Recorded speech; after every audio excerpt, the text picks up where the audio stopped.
আসসালামু আলাইকুম। Focus writing, vocabulary, translation, recent GK এই ৪টা পার্টসের জন্য অত্যন্ত কাজের জিনিস হলো নিয়মিত পত্রিকা পড়া। আপনার যেহেতু এত সময় নেই বস, তাই আমি আপনার জন্যে যতটুকু দরকার ঠিক ততটুকু শেয়ার করছি। চলুন শুরু করা যাক তাহলে। আসসালামু আলাইকুম। গত পর্বে আমরা আলোচনা করেছিলাম বিজনেস স্ট্যান্ডার্ডের একটি রিপোর্ট নিয়ে, আর তা ছিল হচ্ছে মিড ইস্ট ক্রাইসিস এবং আমাদের জ্বালানির যে সমস্যা যাচ্ছে তা নিয়ে। দেশের জন্য সবচেয়ে গুরুত্বপূর্ণ একটা টপিক। আপনারা জানেন অলরেডি সবাই, যারা আমরা চাকরির প্রস্তুতি নিচ্ছি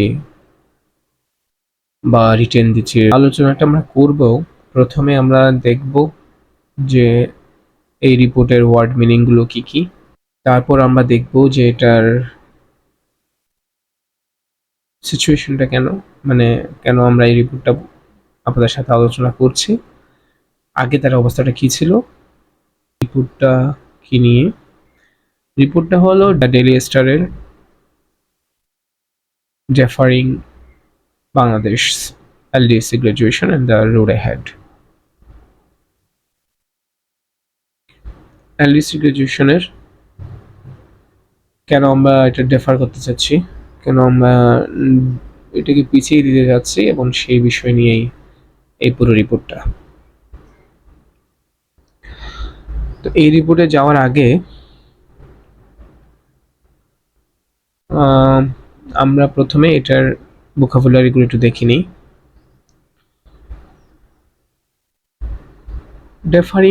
ডেফারিং শব্দের অর্থ হলো পোস্টপোনিং অর ডিলেইং, কোনো কিছুকে পিছিয়ে দেয়া, দেরি করা, বিলম্বিত করা, ইচ্ছে করে করছে, এটাকে আমরা ডেফার করছি। রিসারফেসড শব্দটা আমার খুবই ভালো লেগেছে। আমরা দীর্ঘদিন ধরে জানতাম বাংলাদেশ LDC করবে হচ্ছে 24 নভেম্বর 2026-এ। এখন তাহলে সেটা আবার ফিরে আসছে, জিনিসটা এখন অ্যাটেনশনে আসছে, সবার মনোযোগে আসছে, সবার নজরে আসছে যে আমরা LDC গ্রাজুয়েশনটা এখন করবো না, করতে চাচ্ছি না। সো দ্যাটস দ্য শব্দটা ব্যবহার করা হয়েছে, রিসারফেসড, রিটার্ন টু অ্যাটেনশন, পুনরায় অ্যাটেনশনে নিয়ে আসা। এরপর ডিটেরিওরেটেড এর অর্থ হলো খারাপের দিকে যাওয়া, আগের চেয়েও খারাপ হওয়া, এটা হলো ডিটেরিওরেটেড। কনকারেন্ট শব্দের অর্থ হলো যে happening at the same time, একই সময়ে হচ্ছে সেম টাইমে কোনো কিছু ঘটাকে আমরা বলছি যে কনকারেন্ট। আপহিবাল হচ্ছে sudden major disruption or disturbance, হুট করে যেটা আমরা হয়তো ভাবিনি, ওরকম কোনো আকস্মিক ঘটনা যখন ঘটছে তখন আমরা এটাকে আপহিবাল বলছি। কনসলিডেশন শব্দের অর্থ হলো কম্বাইনিং, স্ট্রেংথেনিং। অনেক কনসলিডেশন অর্থ হলো যে কোনো কিছুকে একসাথে করে সেটাকে শক্তিশালী করা, ভিন্ন ভিন্ন জিনিসকে একত্রে নিয়ে আসা, এবং একত্রে যদি আসে তাহলে এমনি এটা স্ট্রেংথেনিং হয় বা শক্তিশালী হয়। এই জন্য দুটো মিনিং এখানে দেওয়া আছে। স্টেবিলাইজেশন, স্টেবল থেকে স্টেবিলাইজেশন, কোনো কিছু যখন স্থির থাকে, সিকিউর থাকে, নিরাপদ থাকে, তখন আমরা ওই শব্দটাকে বলি হচ্ছে স্টেবিলাইজেশন বা stable. Concessional means easier or more favorable terms than usual, যেটা আগে যেমন ছিল তার চেয়ে অনেক বেশি আমাদের পক্ষে নিয়ে আসা, নিজের পক্ষে নিয়ে আসা, অনেক বেশি সহজ হয়ে যাওয়া, আগের চেয়েও ইজি হওয়া, দ্যাটস ওয়াই কনসেশনাল।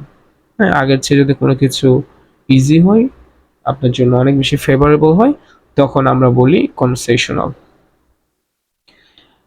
এরপর ট্রাইনিয়াল, ট্রাই মানে আপনারা বুঝতে পারছেন 3, আর অ্যানুয়াল থেকে এনিয়াল গঠন হয়ে শব্দটা হলো ট্রাইএনিয়াল, মানে হলো যে 3 বছরের একটা সময়কে আমরা ট্রাইএনিয়াল বলি।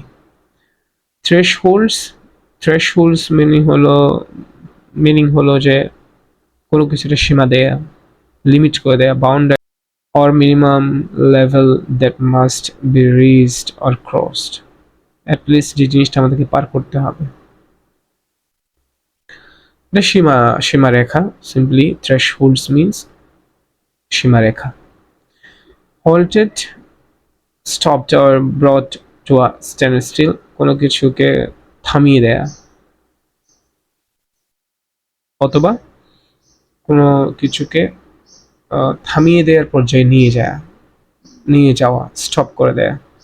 ডাউন টার্নস মানে হচ্ছে বিপর্যয়, সংকট, অবনমিত হয়ে যাওয়া, আগের চেয়েও খারাপ পরিস্থিতিতে চলে যাওয়া। এটা মূলত ইকোনমির ক্ষেত্রে ইকোনমিক্যাল ডাউন টার্নস আমরা বলি। Devastating, severe damage or destruction, মারাত্মক বিপর্যয় যেটা বা ক্ষতি যেটা, সেটার জন্য আমরা ডিভাস্টেটিং ব্যবহার করে থাকি। empirical meaning based on observation, experience, simply practical। হ্যাঁ, আপনি যা দেখতে পাচ্ছেন, যা ঘটছে, আর আপনার এক্সপেরিয়েন্স থেকে যেটা আপনি বলছেন, সেটা হলো empirical, not hypothetical, it's empirical।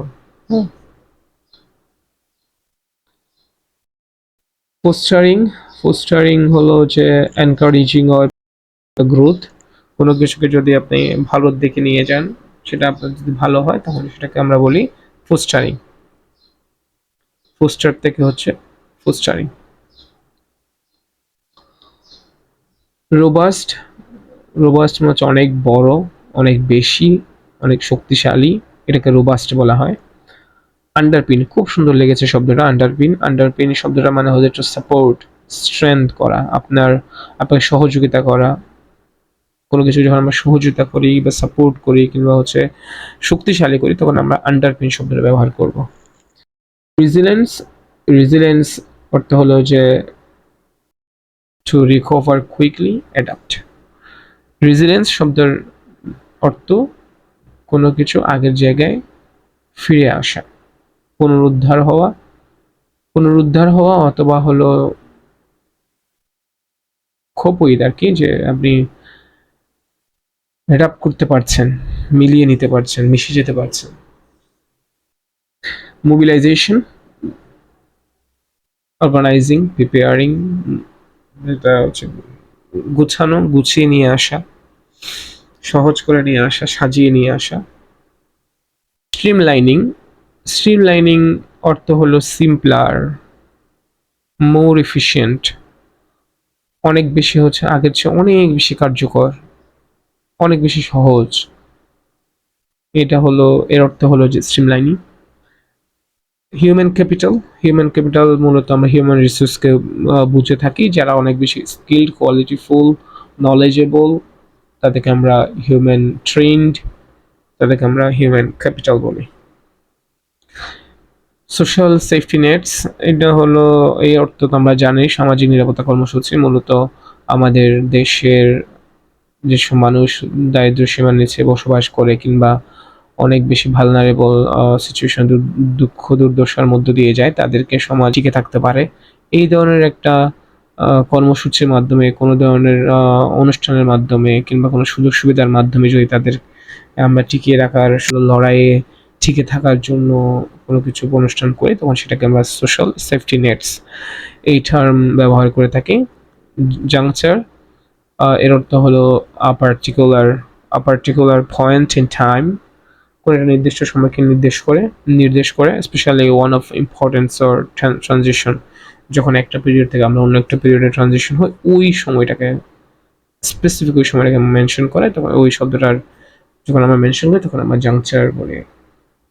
Inclusive growth বলতে মূলত বোঝানো হচ্ছে যে সর্বদিক থেকে যে উন্নতিটা হয় আর কি, শুধু একটা সাইড না, আমরা ভিন্ন মাল্টিপল সাইড থেকে আমরা হচ্ছে আমাদের অগ্রগতি হবে, আমাদের সমৃদ্ধিটা হবে। সো এই ছিল হচ্ছে এই পুরো পুরো রিপোর্টে যেটা ছিল সেখানকার মোস্ট ওয়ান্টেড ভোকাব, যেটা আপনার আসলে জানা দরকার। এই ভোকাবুলারিগুলো আপনাকে আপনার এক্সামে খুব বেশি হেল্প করবে যখন আপনি সিনোনিয়াম, অ্যান্টোনিয়াম, অর যখন আপনি সিন কম্প্রিহেনশন পড়বেন, অর হচ্ছে আপনি ট্রান্সলেশন করছেন, তখন এই শব্দগুলো আপনাকে অনেক বেশি হেল্প করবে। সুতরাং ওয়ার্ড মিনিংগুলো খুব ভালোভাবে দেখে নেবেন। দরকার হলে আপনি ভিডিওটা পজ করে শব্দগুলো কয়েকবার দেখবেন যাতে আপনার মনে থাকে। আমরা যখন নিজে পড়ি তার চেয়েও আমার কাছে মনে হয় যখন অন্য কেউ আমাদের কাছে পড়ে শোনায় বা আমরা অন্য কারো পড়া শুনি, তখন অনেক বেশি মনে থাকে। হ্যাঁ, আচ্ছা, এটা গেল হচ্ছে আমাদের ভোকাবুলারির পেজ। এখন আমরা দেখব, আমি আপনাদেরকে আগেই বলেছিলাম যে আমরা বিশাল বিশাল রিপোর্টগুলো পড়বো না, সেটার সামারিটাই হচ্ছে আমরা দেখব। আপনি যদি দেখেন, আমি এখানেও আমার একটা সামারি আছে। দেখেন আমি এই তৈরি করেছি, যদি আপনারা দেখেন সহজ করে, যে আমি এই সামারিটা এখানে সাজিয়েছি এভাবেই পুরো রিপোর্ট থেকে। কিন্তু আমার কাছে মনে হলো এই রিপোর্টের কিছু কিছু জায়গা রয়েছে যেগুলো আপনার আসলে ওখান থেকে পড়া উচিত। সে কারণে আমি সামারিটা আলোচনা করবো একটু পরে। তার আগে আমরা কিছু কিছু রিপোর্টের কিছু অংশ আপনাদেরকে আমি দেখিয়ে নিয়ে আসি। চলেন। এই যে একটা পার্ট আছে, আমি তো আপনাদেরকে আগেই বলেছি আমাদের ফোকাস রাইটিং এর ক্ষেত্রে আমার তিনটা জিনিস সবসময় দেখা গেল। যে কোনো রিপোর্ট আপনি দেখবেন যে প্রথমে সে কি করছে, যে প্রেজেন্ট কারেন্ট সিনারিওটা, প্রেজেন্ট সিনারিওটা কি সেটা প্রেজেন্ট করছে। সেকেন্ড, সে বলছে যে এটার জন্য আমরা কি চ্যালেঞ্জে পড়বো কিংবা কি বেনিফিটস আমরা পাবো, আমাদের কি উপকার হবে, সেটা নিয়ে সে আলোচনা করে। তারপর ফাইনালি সেটা রিকমেন্ডেশন দেয় কি কি করা উচিত। সো যে কোনো ফোকাস বলেন, যে কোনো আর্টিকেল বলেন, যে কোনো কোনো কিছুতে একটা ইন্ট্রোডাকশন থাকে। একটা হলো কারেন্ট সিনারিও বর্ণনা করে, আমরা কি চ্যালেঞ্জ বা কি বেনিফিটস পাচ্ছি, অ্যাডভান্টেজ ডিসঅ্যাডভান্টেজ কি কি আছে সেটা নিয়ে আলোচনা করে দেন আমরা ফাইনালি রিকমেন্ডেশনে যাই। এইটাই মূলত কিন্তু আপনার ফোকাস রাইটিং বলেন কিংবা আর্টিকেল বলেন, সব কিছুর এইটাই হলো যে নিয়ম আর কি, আমরা যেটা দেখে আসি বা দেখে আসছে এতদিন ধরে। ইন্ট্রোডাকশন আছে, এই ইন্ট্রোডাকশনটা আমি আমার আপনাদেরকে বলবো। এইখানে একটা গুরুত্বপূর্ণ জায়গা আছে, এর হচ্ছে এই অংশটুকু। হ্যাঁ, সেটা আপনারা দেখেন যে আমরা জানি বাংলাদেশ 1971 সালে প্রথম সে হচ্ছে এটা প্রিপারেশন নেয় যে এলডিসি গ্রাজুয়েশনের এই লং লং জার্নিতে সে ইনভলভ হবে। মানে এটা ফর্ম ফিল আপের মতো। আপনি যখন চিন্তা করেন যে আমি একটা ডিসিশন নিচ্ছি যে আমি এই বিশ্ববিদ্যালয়ের ফর্মটা উঠাবো বা এই চাকরিটাতে অ্যাপ্লাই করব, তো সেই ক্ষেত্রে আপনি প্রথমবার জাস্ট থিঙ্কিং পেজে আছেন। 1975 সালে এসে আমরা ফর্মালি আমাদের ফর্মটা ফিল আপ করি যে না, আমরা আসলে এলডিসি গ্রাজুয়েশনে যাব। তারপর 2018-তে এসে আমরা প্রথম একটা রিকমেন্ডেশন আমরা পাই, ঠিক আছে তোমরা যেহেতু চাচ্ছ, ওকে ফাইন, তোমরা তাহলে ফর্ম ফিল আপ যেহেতু করেছো, ওকে ফাইন, ঠিক আছে, তোমাদেরকে আমরা এন্ডোর্স করলাম, ঠিক আছে তোমরা আগাও, তোমাদের ইকো যেসব আমাদের ওদের তো কিছু শর্ত আছে, সেই শর্তগুলো আপনাকে ফিল আপ করতে হবে। দেন 2021 সালে এসে আমাদের যে আমরা যে মোটামুটি 21 সালের মধ্যে আমাদের সবগুলো ক্রাইটেরিয়া ফিল আপ হয়ে যায়, তখন আমরা এটা প্রথম আবেদন করি যে না, আমরা এবার গ্রাজুয়েট করব। ফাইনালি আমরা হচ্ছে এবার গ্রাজুয়েশনে যাব, ঠিক আছে।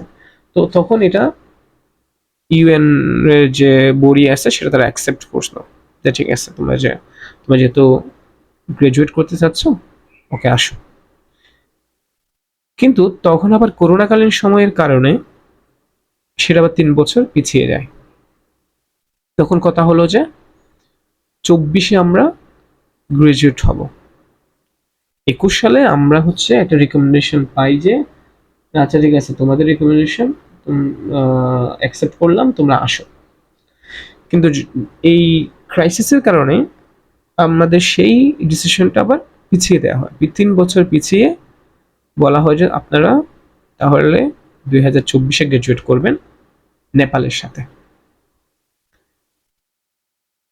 কিন্তু তখনও আমাদের আরো কিছু ক্রাইসিসের কারণে সেটা আবারও পিছিয়ে দেওয়া হয়।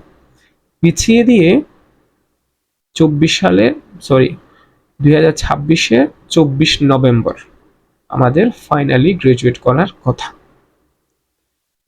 কিন্তু বর্তমান সময়ে দেখেছি যে ইন্টারিম গভর্নমেন্ট তারাও চেষ্টা করেছিল যে আমরা একটা গ্রাজুয়েট করে ফেলি, তারা প্রস্তুতিও সেভাবে নিয়েছিল, পরে দেখলো যে না, এটা আসলে খুব চ্যালেঞ্জিং হয়ে যাবে তাদের জন্য, তখন তারা সেটা আর করেনি। কারণ আমাদের বিজনেস ইন্ডাস্ট্রিয়ালিস্ট যারা আছে কিংবা বিজনেসম্যান যারা আছে, বিজনেস ওনার যারা আছে, তারা এটাকে তাদের কোয়েশ্চেন করেছিল যে না, আমরা চাই না এখন, এটা এখন করতে গেলে আমরা সমস্যায় পড়বো। ওকে ফাইন, দেন ইলেকটেড গভর্নমেন্ট যখন আসলো, বর্তমান যে গভর্নমেন্ট আছে, তারা বললো যে না ঠিক আছে, আমরা তাহলে এখন আর গ্রাজুয়েট করতে চাচ্ছি না এই বছর, আমরা আরো 3 বছর সময় চাই। বর্তমান সিচুয়েশন এখন সেই জায়গায় রয়েছে। এলডিসি গ্রাজুয়েশন না করলে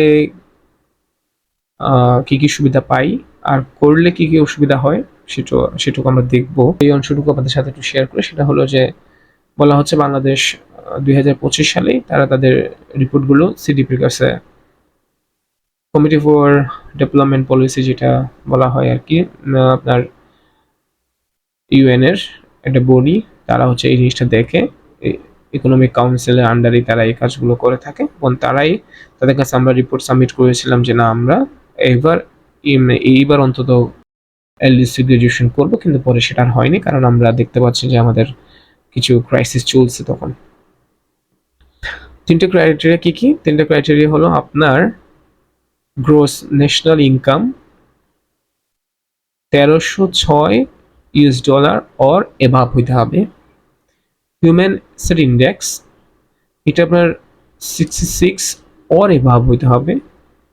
এবং হচ্ছে ইকোনমিক ভালনারেবিলিটি ইন্ডেক্স, যেটা আপনার তার সমান হতে পারবে অর ভ্যালু হইতে হবে, এর নিচে থাকতে হবে। বাংলাদেশ এই 3টে ক্রাইটেরিয়া হচ্ছে 2018-19-এর দিকে এইগুলো ফিল আপ করে ফেলে। হ্যাঁ, এখন কথা হলো, আপনি যখন 3টে ক্রাইটেরিয়া ফিল আপ করছেন, আবার আপনি চাচ্ছেন যে আপনি গ্রাজুয়েট করবেন, আপনার সবগুলো ক্রাইটেরিয়া ফিল আপ, কিন্তু আপনি করতে যাচ্ছেন না, গ্রাজুয়েট করতে যাচ্ছেন না, এটা এত ইজি না, ঠিক আছে? এত সহজে হয়ে যায় না। এরপর আমরা যদি এইখানে একটু দেখি, দেখেন এই অংশটুকুতে বলা হচ্ছে আমরা কি কি বেনিফিট পাই যদি আমরা গ্রাজুয়েশন না করি। আমরা হচ্ছে প্রেফারেন্সিয়াল মার্কেট অ্যাক্সেস থাকে। আচ্ছা, এটা আমরা সামারিতে আলোচনা করব, আমি এখানে এটা আলোচনা করছি না।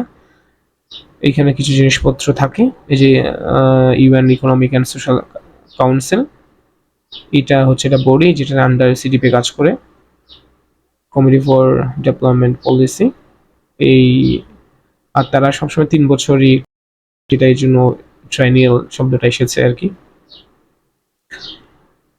এরপরে এখানে অনেকগুলো জিনিসপত্র দেখাইছে যে আমাদের শুধু আমরা না, এই ধরনের ঘটনাগুলো এত ইজিতে হয় না, যদিও ডেফারিং এলডিসি গ্রাজুয়েশন এত ইজিতেই সেটা হচ্ছে যে লেন্দি করা যায় না আপনার, তবে হয়নি এমন না, এই ঘটনাগুলো আগে ঘটেছে।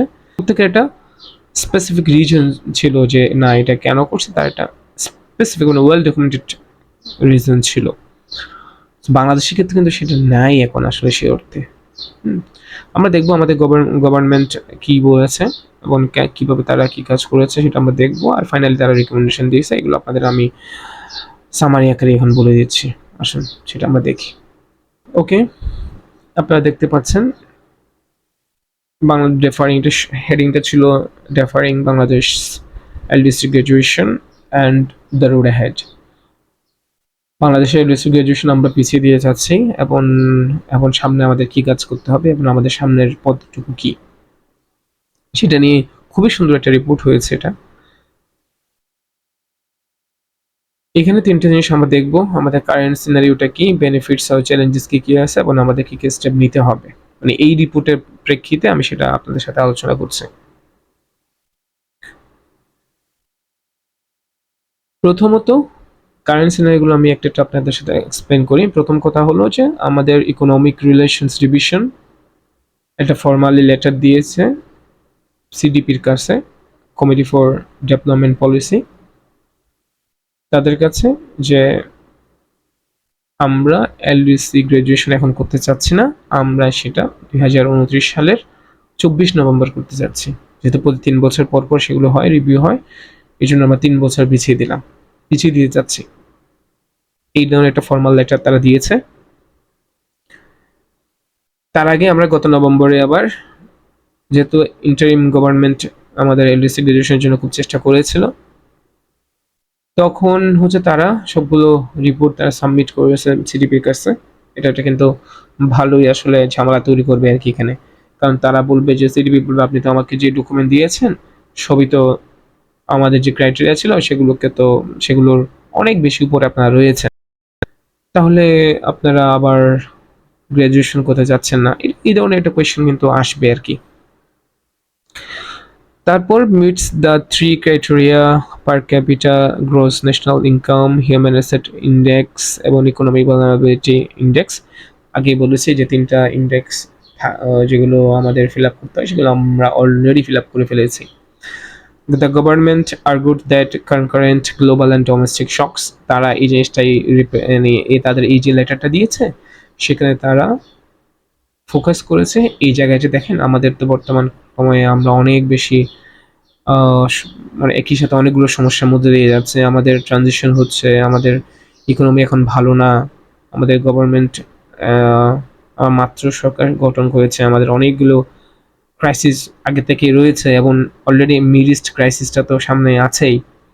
সো এবং বৈশ্বিক এবং ডোমেস্টিক, ঘরে এবং বাইরে হচ্ছে আমাদের নানা ধরনের সমস্যার মুখোমুখি হতে হচ্ছে। এটা একটা তারা ভালো গ্রাউন্ড পেয়েছে আর কি, যে বলার মতো। তারপর increasing trade আনসার্টেনটিস and the risk of losing preferential access might weaken its competitiveness. বলা হচ্ছে যদি আমরা ট্রেডের ক্ষেত্রে আমাদের রিস্ক এবং যে প্রত্যাশিত ঘটনাগুলো ঘটছে যেটার কারণে আমরা যদি এখন প্রেফারেন্সিয়াল মার্কেটগুলো হারাই, তাহলে আমাদের আন্তর্জাতিক বাজার থেকে এই প্রতিযোগিতা থেকে আমরা পিছিয়ে যাব। এটা গভর্নমেন্ট ভালো গ্রাউন্ড পাবে এই জায়গায়। আর দেন আমি তো আপনাদের কিছু এক্সাম্পল দিলাম যে সোলোমন দ্বীপপুঞ্জতে তাদের প্রবলেম তৈরি হয়েছিল, ইকোনমিক ডাউন টার্ন ছিল, তাদের গভর্নমেন্টের সমস্যা ছিল, অ্যাঙ্গুলাতেও same, Vanuatu and Kiribati, the Maldives নিয়ে মিয়ানমার, নেপাল, প্রত্যেকেরই কোনো না কোনো রিজনে এবং সেটা স্পেসিফিক রিজনে তারা সেগুলো পিছিয়ে দিয়েছিল। আমরা যদি তাদের জায়গাটা একটু দেখি, দেখেন চলেন আমরা সেটা একটু দেখি তারা কিভাবে পিছিয়ে দিতে পেরেছিল, তাদের পক্ষে কেন এটা সম্ভব হয়েছিল। দেখেন, deferrals of LDC graduation are rare but not unprecedented. হ্যাঁ, এলডিসি গ্রাজুয়েশন পিছিয়ে দেওয়াটা খুবই বিরল ঘটনা, যে সহজে হয় না, তবে এটা একেবারে যে হয় না এমন না। The Solomon Islands secured a 3-year postponement in 2023 after catastrophic natural disasters. তাদের প্রাকৃতিক দুর্যোগের মারাত্মকভাবে বিপর্যয়ের কারণে 2023 সালে তাদের হওয়ার কথা ছিল, তখন তারা সেটা পিছিয়ে দেয় এবং তাদের ওখানে সিভিল আনরেস্ট তো ছিলই। একইভাবে Angola secured a delay when global oil price shocks pushed its economic indicators below the required threshold. যে ধরনের মাপকাঠি ছিল সেগুলোর বিরুদ্ধে তারা চলে গিয়েছিল, কারণ বৈশ্বিক বাজারে তেলের দাম অনেক বেশি বৃদ্ধি পেয়ে গিয়েছিল। এটা তাকে একটা ভালো হেল্প করেছে আর কি, গ্রাউন্ডটা ভালো গ্রাউন্ড দিয়েছে। যে এবং ইন দ্য প্যাসিফিক আমরা যদি প্রশান্ত মহাসাগরের আশপাশে দেখি বা এই এরিয়ার আশপাশে কান্ট্রিগুলো দেখি, বানুয়াতু এবং কিরিবাতি, তারাও সেম এক্সপেরিয়েন্সড করেছে, কারণ তাদের পরিবেশগতভাবে তারা বিপর্যয়ের মুখোমুখি ছিল, ভালনারেবিলিটিস ছিল অনেক। এবং Maldives' smooth transition period was extended in 2005 following the Indian Ocean tsunami, and the country ultimately graduated from LDC status in 2011। বলা হচ্ছে 2005 সালে তারা গ্রাজুয়েট হওয়ার কথা, কিন্তু ভারত ইন্ডিয়ান ওশানে যে সুনামি হয় এবং সেই কারণে তারা তাদের এলডিসি গ্রাজুয়েশনটাকে পিছিয়ে 3 বছর দুইবার পিছিয়ে হচ্ছে তারা 2011 সালে গ্রাজুয়েট করে। খুব সুন্দর একটা উদাহরণ হলো যে ক্লোজার টু হোম, আমরা যদি আমাদের পার্শ্ববর্তী দেশ মিয়ানমারে দেখি, তারাও তাদের পলিটিক্যাল ইনস্টেবিলিটি ছিল, মিলিটারি সামরিক অভ্যুত্থানের কারণে সেখানে 2021 সালে হওয়ার কথা, তারা সেটা পিছিয়ে দিয়েছে। এবং একইভাবে নেপাল তাদের আর্থকোয়াকের কারণে 2015 সালে হওয়ার কথা, কিন্তু তারা সেটা পিছিয়ে 2024 সালে গ্রাজুয়েট করার কথা ছিল, কিন্তু যে আপনার কোভিড প্যান্ডেমিকের কারণে সেটা পিছিয়ে দিয়ে 2026 24 নভেম্বর তারা এখন গ্রাজুয়েট করবে। সো এই জায়গাটা ছিল সেখানে। আমরা আবার এখানে আসি, আমাদের বেনিফিট আমরা কি কি পাচ্ছি। আমরা বেনিফিটস যেগুলো পাবো বা আমাদের চ্যালেঞ্জ কি, বেনিফিট আমরা পাবো সেই বললাম যে এলডিসি গ্রাজুয়েশন যদি আপনি না করেন তাহলে আপনার সিগনিফিক্যান্ট প্র্যাকটিক্যাল বেনিফিটস আছে, একদম বাস্তবিক কিছু কিছু জায়গায় আপনি সাফটা, ইউরোপীয় ইউনিয়ন,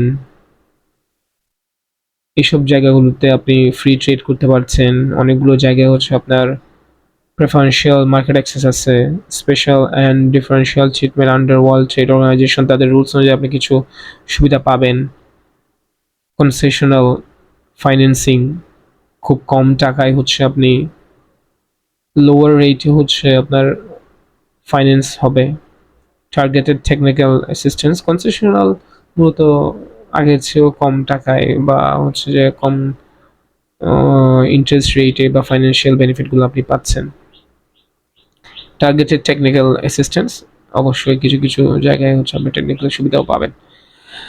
চ্যালেঞ্জগুলো হলো যে deferment was granted due to significant well-documented shocks that substantially reversed development progress। বলা হচ্ছে যে আপনি ডিফারমেন্ট করতে পারবেন তখন যদি আপনার ওয়েল ডকুমেন্টেড হয়। বলা হচ্ছে the president indicates that postponement is mainly justified, তখনই জাস্টিফাইড করা যায় যখন আপনার অনেক বেশি অর্থনৈতিকভাবে আপনি বিপর্যয় থাকবে, কিংবা রাজনৈতিকভাবে অস্থিরতা থাকবে, পরিবেশগতভাবে আপনি হচ্ছে সংকটের মধ্যে থাকবেন, তখনই হচ্ছে আপনার এই ডিলেটা করা যায়। শুধু নীতিগতভাবে সেটা আর হয় না।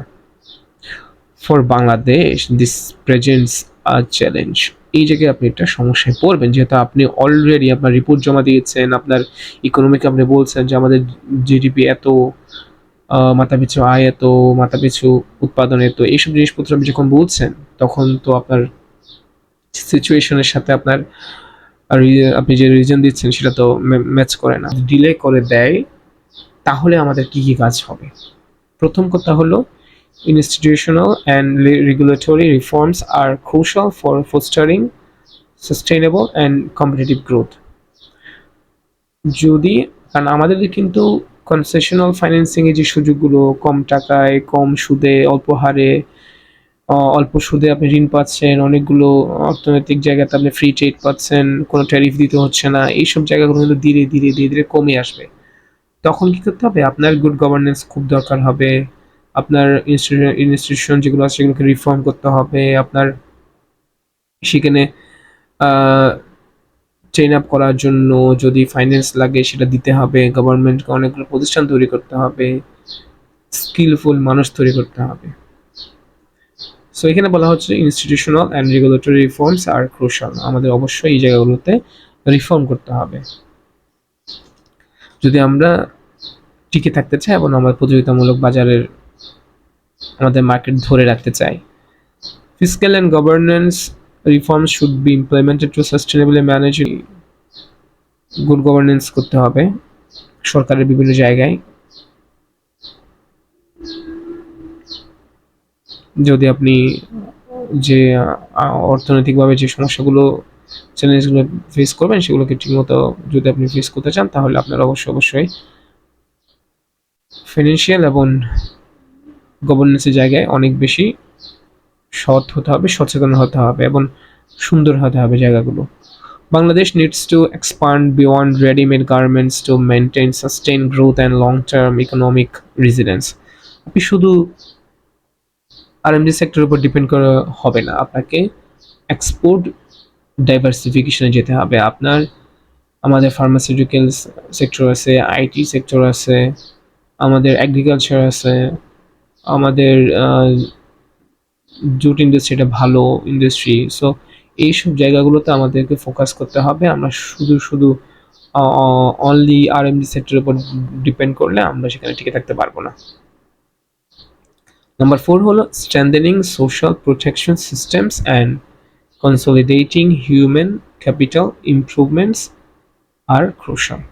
সে বললাম ট্রেন আপ করতে হবে, আপনার হিউম্যানগুলোকে রিসোর্সফুল করতে হবে, আপনি শুধু স্কিলফুল করতে হবে। আপনার মানুষ আছে, জনসংখ্যা আছে, কিন্তু আপনি স্কিলফুল নয়, তাহলে আপনি চ্যালেঞ্জে টিকে থাকতে পারবেন না। আপনার মানুষজনকে অনেক বেশি দক্ষ হতে হবে, আপনার তাদের জন্য ট্রেনিংয়ের ব্যবস্থা করা, তাদেরকে ফাইন্যান্স করা, তাদেরকে এন্টারপ্রেনারশিপের সুযোগ দেওয়া, সহজ শর্তে ঋণ দেওয়া, সব কিছু করে যেন তারা অনেক বেশি দক্ষ হয়ে উঠতে পারে আমাদের ক্রাইসিস মুভমেন্টগুলোতে।